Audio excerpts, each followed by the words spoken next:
So big boss లో మీరు లోపల ఉన్నప్పుడు నేను మీ ఊరు వెళ్ళాను, అక్కడ ఉన్న వాళ్ళందరినీ కలిశాను. వాళ్ళందరూ చాలా మంది సపోర్ట్ ఉన్నారు, మీకు బయట చాలా క్రౌడ్ పుల్లింగ్ ఉంది. బట్ అవి ఓట్లు పడలేదు అనుకుంటున్నారా? ఎందుకు మీరు ఎలిమినేట్ అయ్యే విషయం నుంచి?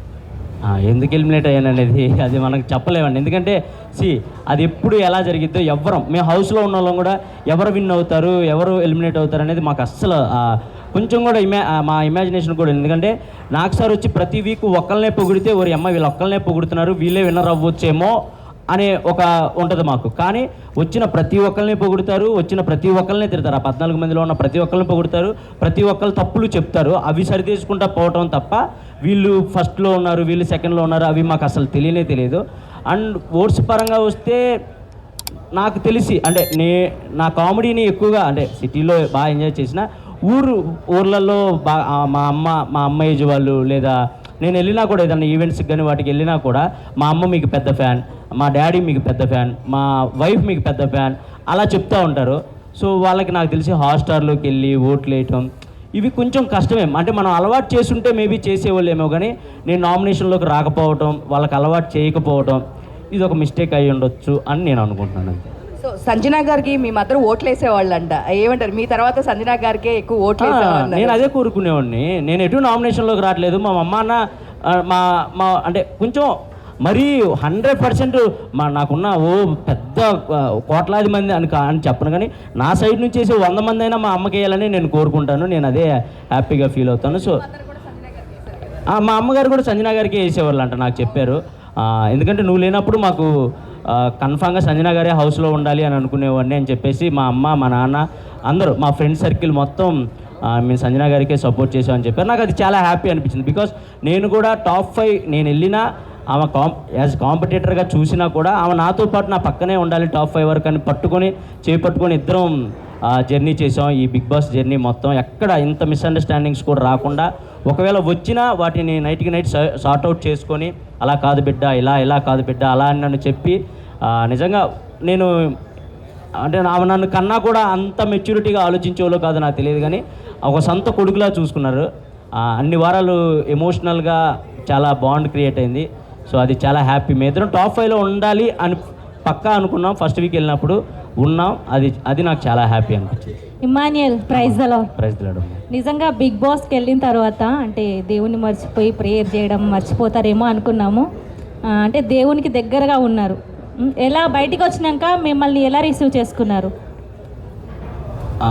అమ్మ అది ఎవరు బిలీవ్ వాళ్ళమ్మా. ఇప్పుడు నేను బిలీవ్ చేసే గాడిని నేను ప్రేయర్ చేస్తాను, అండ్ సంజనా గారు బిలీవ్ చేసే గాడిని సంజనా గారు, అక్కడ ప్రతి ఒక్కళ్ళు ప్రేయర్స్ చేస్తూనే ఉంటారు. బికాస్ అంటే ఇప్పుడు నేను జీసస్ని నమ్ముకోవచ్చు, అండ్ సంజనా గారు వేరే దేవుని నమ్ముకోవచ్చు, అండ్ తనుజ వేరే సాయిబాబా గారు. సెలబ్రేషన్స్ ఎలా జరిగాయి? మంచిగా జరిగాయి అమ్మా. Thank you. ఇమాన్యుయల్ గారు, అమ్మా సో బిగ్ బాస్ త్రూ మీ లవ్ స్టోరీ బయట పెట్టారు, మరి రివీల్ ఎప్పుడు చేస్తున్నారు? రివీల్ ఇంకా పెళ్ళి తర్వాత రివీల్ చేద్దాం. అమ్మా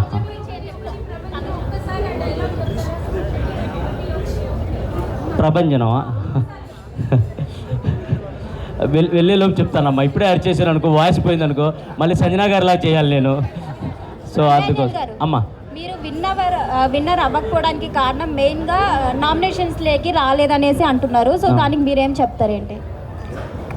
అంటే మెయిన్ రీజన్ అని నేను చెప్పకపోవచ్చు, కానీ వన్ ఆఫ్ ద రీజన్ అయితే నేను అది అనుకుంటున్నాను. ఎందుకంటే నామినేషన్స్లోకి రావాలి అని నాకు కొన్ని వీక్స్ గడిచిన తర్వాత అర్థమైంది. నామినేషన్స్లోకి వస్తేనే ఓట్ బ్యాంకింగ్ అనేది క్రియేట్ అవుతుంది, అప్పుడే మనకు అలవాటు పడిపోయి జనాలు ఓట్లు వేస్తారు అని.